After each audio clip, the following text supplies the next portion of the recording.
Joy University, best emerging university in South India. For admissions, contact.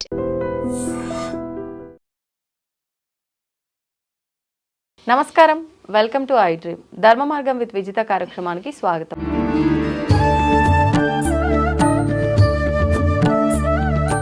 నమస్కారం అండి. నమస్కారం. గురుగారు, ఆషాఢ మాసం ప్రారంభం అవగానే మనకు మొదటి రోజు నుంచి అంటే జూన్ 25 అన్నారు కదా, జూన్ 25 నుంచి జూలై 6వ తారీఖు వరకు వారాహి నవరాత్రులు అని చెప్పి అంటున్నారు. నిజంగా ఎప్పటి నుంచి ఎప్పటి వరకు వారాహి నవరాత్రులు? వీటిని గుప్త నవరాత్రులు అంటారు. అంటే ఇది గుప్తంగా ఉంచాల్సింది అని అంటే ఏ రకంగా గుప్తంగా ఉంచాలి? ఈ ఆరాధన అందరూ చేయడానికి పనికిరాదు అంటున్నారు. అసలు ఎవరు చేయాలి ఈ ఆరాధన? శ్రీ గురుభ్యో నమః. శ్రీ మహాగణాధిపతే నమః. శ్రీ మహాసరస్వత్యై నమః. హరి ఓం శ్రీమాత్రే నమః. ముఖ్యంగా వారాహి నవరాత్రులు మనకు ఈ యొక్క మాసంలో వచ్చేటప్పుడు 26వ తారీఖు నుంచి జూలై 4వ తారీఖు వరకే నవరాత్రులు. 26 నుంచి జూలై 4 వరకు. ఎందుకు అనగా మనకు యాక్చువల్ సప్తమాతృకలు 7 కదండి, మరి 8 ఏంటి 9 ఏంటి ఇక్కడ నవరాత్రులు అని అంటున్నాం కదా అని మీ యొక్క సందేహం కూడా ఉండొచ్చు. అవును, మనకు దేవి ఖడ్గమాల్లో మాత్రం అష్టమాతృక సప్తమాతృకలుగా పేర్లు కొన్ని ఉన్నాయి, కొన్ని మనం చెప్పుకునే విధానంగా కొన్ని ఉన్నాయి. అయితే అష్టమాతృక కొంతమంది మతాచార ప్రకారం, మతాలంటే కొంతమంది అవలంబించేటువంటి నవరాత్రి క్రమం చూస్తే కనుక 8 రోజులు చేసేవాడు కొంతమంది ఉన్నారు. 9 రోజు అమ్మవారిని మామూలుగా పూజ చేసి పూర్ణావతి చేస్తారు. 8 రోజులు మాత్రం రాత్రులన్నీ పూజ చేస్తారు. నవరాత్రులు వాళ్ళు చేసే క్రమం ఏదైతే ఉంటుందో అది రాత్రిపూట పూజలు. అవునమ్మా, ఇది రాత్రిపూటే చేయాలి. ఎందుకంటే ఈ రాత్రి పూజలో ఉన్నటువంటి విషయం ఏంటి అంటే శక్తి ఆరాధన ఎప్పుడు కూడా రాత్రిపూటనే బాగా మనకు ఫలిస్తాయి. కారణం ఏంటంటే రాత్రిపూట చేయటంలో అంటే మీరు ఇందాకే చెప్పాను, దక్షిణాయన పుణ్యకాలం వచ్చేది కూడా ఇదే సమయం ఆషాఢ మాసంలోనే. అంటే వాళ్ళకి దేవతలకి గోధూళికా సమయం అని. గోధూళిక అంటే చాలా ఉత్తమమైంది. గోధూళి ముట్టుకుంటేనే సకల గ్రహ పాపాలు తొలగిపోతాయన్నారు.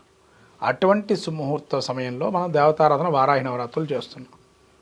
అంటే మన సమయాన్ని మనం ఉదాహరణ తీసుకుంటే సాయంత్రం వాళ్ళకి దేవతలకి మనకి ఏ సమయం అవుతుందంటే వాళ్ళకేమో గోధూళికా సమయం అవుతుంది, మనకు సాయంత్రం 4 ఏదైతే అనుకుంటుంటామో నిత్యం నడుస్తున్న టైం ప్రకారం చూస్తే 5 గంటల సమయం అనుకోండి.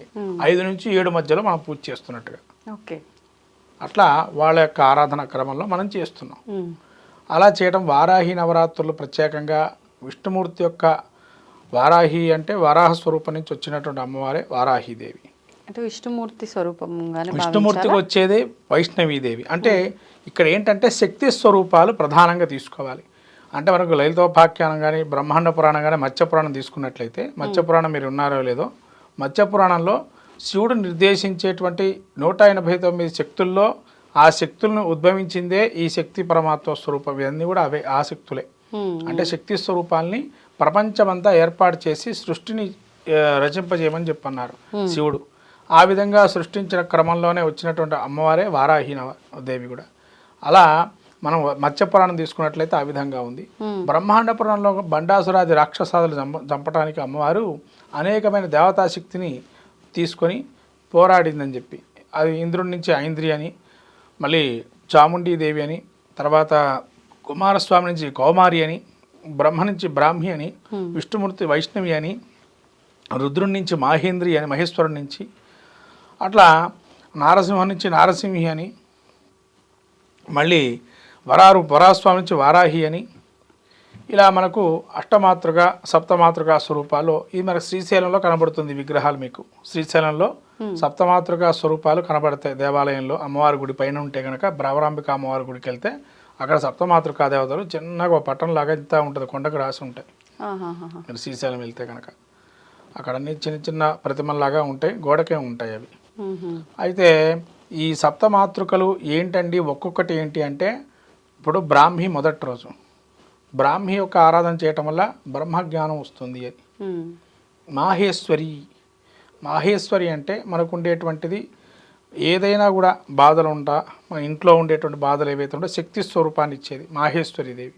అలా మన ఇంట్లో ఉండేటువంటి ఈతి బాధలు కానీ ఏమైనా నెగిటివ్ ఎనర్జీ కానీ మాహేశ్వరి అంటే రుద్రస్వరూపం కాబట్టి మాహేశ్వరి. తర్వాత కౌమారి కుమారస్వామి నుంచి జ్ఞానం వస్తుంది మనకి, జ్ఞానము, అలానే శక్తి, తర్వాత భూ సంబంధమైన విషయాలకు సంబంధించి కానీ అటువంటివన్నీ కూడా అనుకూలమవుతాయి కౌమారి అని.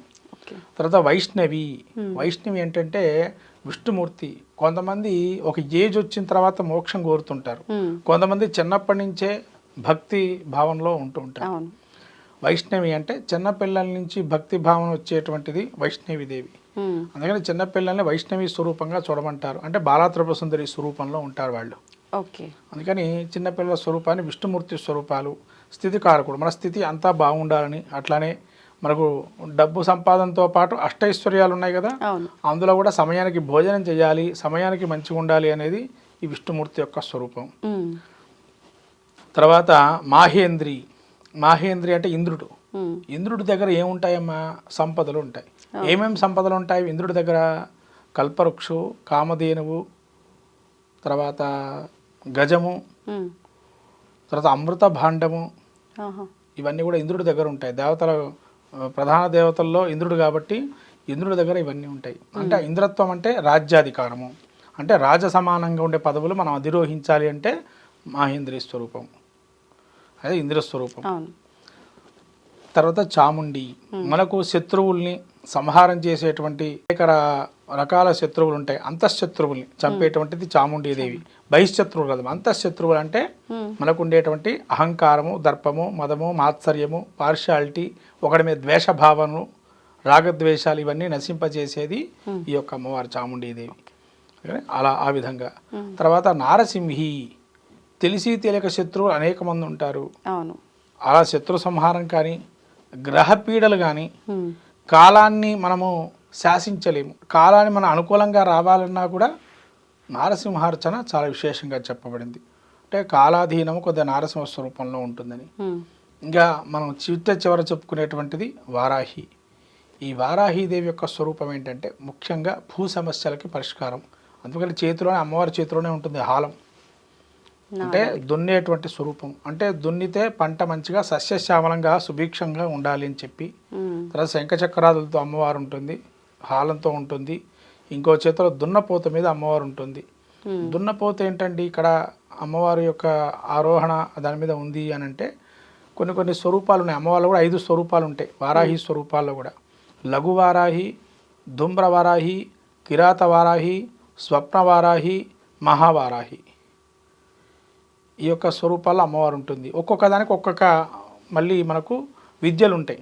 విద్య పరంగా అదేదో మంత్రశక్తి ఎవరైతే మంత్రోపదేశాలు ఉంటాయో వాళ్ళు ఒక్కొక్క దానికి ఒకటి ఉపయోగిస్తారు. మరి ప్రత్యేకించి వారాహి నవరాత్రుల్లో ఏ రూపాన్ని ఆరాధించాలి? వారాహిలోనే 5 రూపాలు అన్నారు కదా, ఏ రూపాన్ని ఆరాధించాలి అంటే ఇక్కడ ఏంటంటే మన యొక్క ఆరాధనా క్రమం అంటే వారాహి అనే ఒక స్వరూపాన్ని తీసుకోవాలి. ఎందుకో చెప్తున్నా అంటే ఎవరైనా శక్తితోని తొందరగా ఆటలాడద్దు, అది డేంజరస్. అంటే పవర్ ఎట్లయితే ఎక్కువగా తీసుకుంటే ఏమవుతుంది, వినాశనానికి దారితీసే అవకాశం ఉంటుంది. ఎంతవరకు కావాలో అంత మోతాదే తీసుకోవాలి. ఇప్పుడు మన రోగం వచ్చింది, డాక్టర్ ప్రిస్క్రిప్షన్ ప్రకారం ఎంత తీసుకుంటాం అంతే తగ్గిపోతుంది కదా. తర్వాత ఇక్కడ కూడా ఏంటంటే శక్తి ఆరాధనకు వచ్చేటప్పటికి కొంత నియమనిష్టలతో ఉండాలి. నియమనిష్టలు ఎప్పుడైతే పాటిస్తామో అవి మనకి అలంకృతం అవుతాయి. ఎప్పుడైతే నియమనిష్టలు, ఇప్పుడు కొంతమంది మొహం చూడంగానే ఏమండి మీరు ఇంత కళగా ఉంది మొహం అని అంటుంటాం, లేదా కళ్ళు కూడా కాస్త తీర్చిదిద్దినట్టుగా, కాటుక పెట్టుకోకపోయినా కాటుక పెట్టుకున్నట్టుగా, అంటే రకరకాల స్వరూపాలు ఒక్కొక్క బొమ్మను మనకు ఒక చూడంగానే ముఖం చూడంగానే చెప్పేస్తాం. అంటే అది అమ్మవారి యొక్క శక్తి. ఆ శక్తి మనకు ఎలా వస్తుంది అని అంటే మనం ఏది కూడా మనస్సులో చింతనాభావంతో చేయకూడదు, అది కావాలా ఇది కావాలని. భక్తిగా చేయండి, అమ్మవారి చూసుకుంటుంది. నువ్వు ఎప్పుడైతే ఆపేక్షతో చేస్తావో అది ఆపేక్ష పక్కన పెడితే అక్కడ కూడా మళ్ళీ భక్తి ఉండాలి. భక్తి లేని ఏ పూజ చేసినా జపం చేసినా ఫలితం ఉండదు.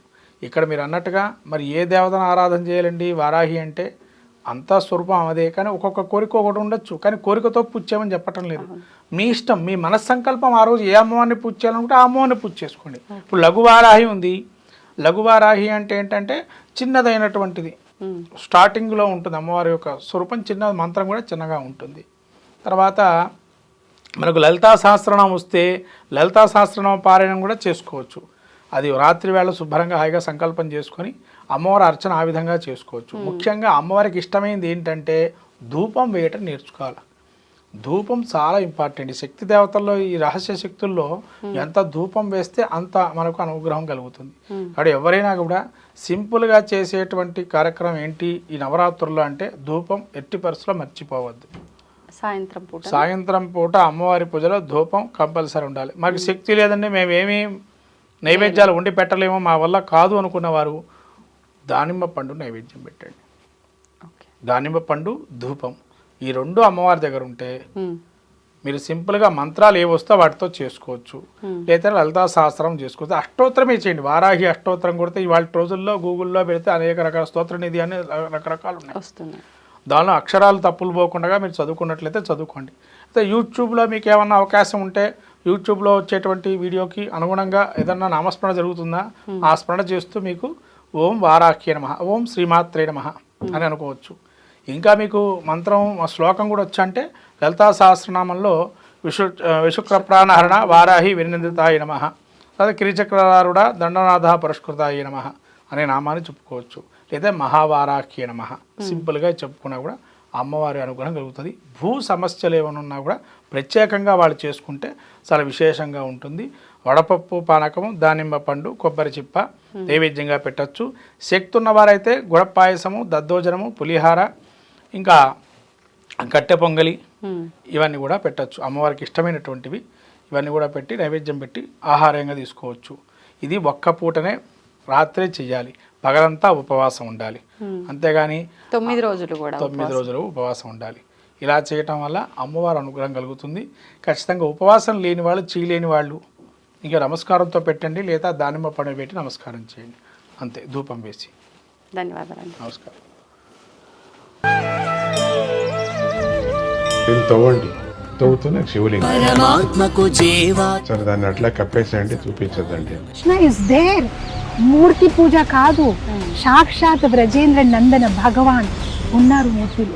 ఏమీ ఆశించకుండా ఆరాధించే వాళ్ళు కూడా ఉన్నారా ప్రభుజీ? నిజమైన భక్తి అంటే మనకు తెలియదు కాబట్టి